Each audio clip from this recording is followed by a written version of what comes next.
सभी दोस्तों को एक बार फिर से नमस्कार मित्रों, स्वागत है राजस्थान जीके की एंटीबायोटिक सीरीज में। बहुत बहुत स्वागत आपका। बात कर रहे हैं हम राजस्थान में जलवायु, जो आप घंटों पढ़ते हो उस जलवायु को मैं मात्र यहां 10 मिनट में लेके आया हूं। तो आप जो भी साथी हैं चैनल को सब्सक्राइब कर लेना, बेल आइकन को प्रेस कर लेना साथियों, घंटे के निशान को, ताकि हर वीडियो का नोटिफिकेशन आपको मिल जाए। और आप हमारे टेलीग्राम चैनल को भी ज्वाइन कर लेना।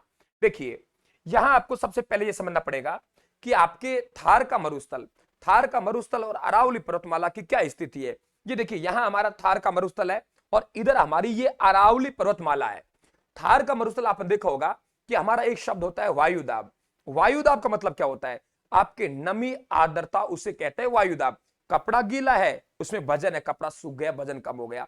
तो फेरल का नियम कहता है कि हमेशा जो आपके पवने हैं वे आपके उच्च वायुदाब से निम्न वायुदाब की तरफ चलते हैं। और गर्मियों में हमारा थार का मरुस्थल खूब तपता है, जबकि समुद्रों का जल ठंडा होता है। तो गर्मियों में समुद्रों का जल तो ठंडा होता है, उच्च वायुदाब केंद्र होता है, और हमारा धरातल ये उसमें भी मरुस्थल आपका निम्न वायुदाब केंद्र होता है। तो अच्छी बात है कि थार का मरुस्थल हमारे मानसून को आकर्षित करता है, क्योंकि निम्न वायुदाब का केंद्र है। और सर्वाधिक आपके जो निम्न वायुदाब होता है, सर्वाधिक क्या कहा मैंने? सर्वाधिक निम्न वायुदाब, सर्वाधिक निम्न, मैंने निम्न लिखा है, अब ध्यान रखना, सर्वाधिक निम्न लिखा है भाई, निम्न समझ लेना। सर्वाधिक निम्न वायुदाब होता है वे आपके कब होता है? जुलाई के महीने में।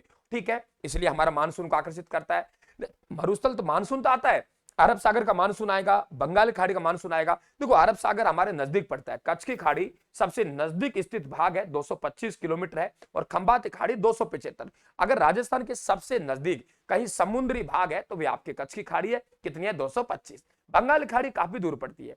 तो हमारे नजदीक कौन सा भाग होगा? अरब सागर। अब अरब सागर का मानसून तो आता है, लेकिन अरावली हमारी बैरन बन जाती है। बैरन मतलब दुश्मन। कि अरब सागर का मानसून आता है, बहुत तेजी के साथ आता है, तेजाई होती है, तो ये अरावली पर्वतमाला के समानांतर निकल जाता है। ऐसे तो बुरी बात यह है कि अरावली का समानांतर होना, कि अरब सागर का मानसून अरावली के समानांतर निकल जाता है, यानी रुकावट नहीं आती, इसलिए हमारा बरसात यहां नहीं होती, और इधर का पूरा भाग हमारा सूखा रहता है, कम वर्षा होती है। बंगाल की खाड़ी से मानसून आएगा, तो बंगाल की खाड़ी का मानसून पहले इधर जाएगा, पूर्वांचल के पहाड़ियों, वहां से टकरा के फिर आएगा। जब फिर आएगा तो कमजोर पड़ जाएंगे, क्योंकि अपने आप में 2900 किलोमीटर दूरी पर है, तब शाखा कमजोर पड़ जाएगी, तो आपके इधर से ये बरसात होगी। तो ध्यान रखना, सबसे ज्यादा बरसात होती है वे हमारी बंगाल खाड़ी से होती है राजस्थान में, अरब सागर मत कर देना। और बंगाल खाड़ी का जो मानसून आता है, वे मानसून हमारा दक्षिणी आपका पश्चिमी मानसून कहलाए। दक्षिणी पश्चिमी मानसून का अरब सागर हमारा मतलब नहीं है, ये आपको बहुत अच्छी तरीके से ध्यान रखनी है। अब रहा कि हमारे सर्वाधिक, देखो ये बरसात आएगी तो यहाँ आपके माउंट आबू ऊंचा है, तो माउंट आबू टकराएगी खूब, माउंट आबू गुरु शिखर पे क्या करेगी? वर्षा करेगी। तो राजस्थान में सर्वाधिक वर्षा वाला स्थान है वे आपका कौन सा है? आपका माउंट आबू है। अगर माउंट आबू है, यहां बात करें तो 150 सेंटीमीटर आपकी वर्षा होती है यहाँ पे, और 48 दिन वर्षा होती है। अब दो बात ध्यान रखें कि कहीं ज्यादा कहीं कम, तो औसत वर्षा है राजस्थान की 57 से 58 सेंटीमीटर के आसपास है। और औसत तापमान की बात करें तो औसत तापमान 37 से 38 डिग्री के आसपास है। और हम लोग औसत दिनों की बात करें, एक साल में कितने दिन वर्षा वाले हैं, तो वे आपके 29 दिन आएंगे। सर्वाधिक वर्षा वाला स्थान माउंट आबू। जब सर्वाधिक वर्षा वाला स्थान माउंट आबू आ गया, तो सीधी सी बात है कि आर्द्रता, क्यों? क्योंकि हम जानते कि 165 की मीटर की ऊंचाई पर चलेंगे, तो हमारा 1 डिग्री सुनना है, कानों से सुनना है, बस कुछ नहीं करना, 1 डिग्री सेंटीग्रेड तापमान कम हो जाता है। तो जो स्थान ज्यादा ऊंचा होगा, तय मानो वहां की जलवायु आर्द्र होगी, तो आर्द्र जलवायु हमारे स्थान आर्द्र स्थान वे माउंट आबू है। तो माउंट आबू को इस कारण राजस्थान को शिमला कहते हैं, राजस्थान को बारको न्यास कहते हैं।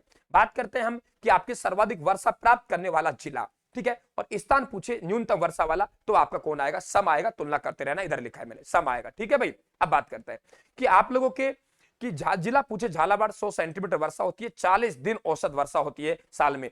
अगर दूसरे नंबर पर पूछे तो आपका बांसवाड़ा है, 90 सेंटीमीटर वर्षा होती है, 38 दिन होती है साल में। संभाग पूछे तो कोटा, झालावाड़ कहां था? कोटा संभाग में, समझ गए आप लोग? तो संभाग सर्वाधिक कौन सा? कोटा। अब यहां हमारे वर्षा है तो इस आर्द्रता भी होगी। न्यूनतम बात करेंगे आर्द्रता, स्थान पूछे सम हो गया, जिला पूछे जैसलमेर हो गया, संभाग पूछे जोधपुर हो गया।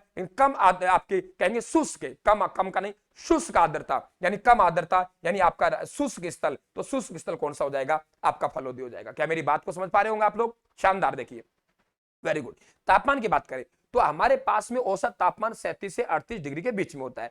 तो वार्षिक तापांतर यानी आपकी चूरू है, चूरू ये जिला है, यहाँ आपके चूने की चट्टानें मिलती है, तो सर्दियों में तो खूब ठंडा होता है और गर्मियों में आपके गर्मा होता है। तो आपके सबसे ठंडा जिला भी चूरू है, सबसे गर्म जिला भी चूरू है, और एक आपके साल में सबसे ज्यादा तापमान और साल में आपके सबसे कम तापमान, इसे कहते हैं वार्षिक तापांतर। और राजस्थान में सर्वाधिक वार्षिक तापांतर मिलता है, वे आपके कहां मिलता है? आपके चूरू में। जैसलमेर में रेत है, जल्दी ठंडी दिन में तो आपके गर्म हुई, रात को ठंडी हुई, तो आपके दिन में 24 घंटे का जो तापांतर है उसे दैनिक तापांतर कहते हैं। और दैनिक तापांतर क्लियर हुआ हमारा कि दैनिक तापांतर सर्वाधिक जैसलमेर में है, वार्षिक तापांतर चूरू में। हाँ, दोनों न्यूनतम पूछे चाहे दैनिक हो चाहे वार्षिक, तो वे आपके कहां है? डूंगरपुर में। ओके, समझ गए? अब देखिए हम बात कर रहे हैं मानसून का प्रवेश द्वार। तो मानसून का प्रवेश द्वार हमारा क्या कहलाएगा? बांसवाड़ा। और मानसून का जो आगमन की सामान्य तिथि मानिए वे हमारी कितनी मानिए? 15 जून। ओके भाई, कितनी मानिए? 15 जून। बात क्लियर हुई?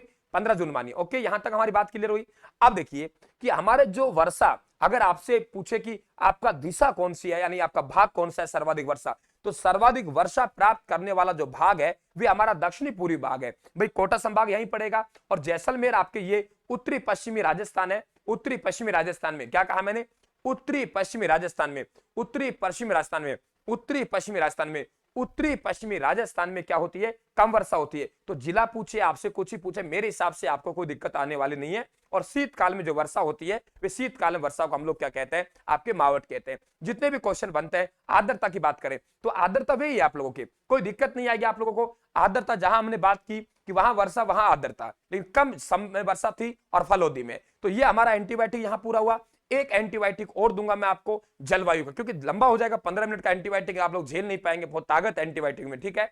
तो आप ये ध्यान रखिए। तो आप चैनल को सब्सक्राइब करना। सेकंड एंटीबायोटिक और आएगा जिसमें हम लोग जलवायु प्रदेशों की बात करेंगे और भी बातें करेंगे। तो इतने राम राम साहब, थैंक यू, धन्यवाद।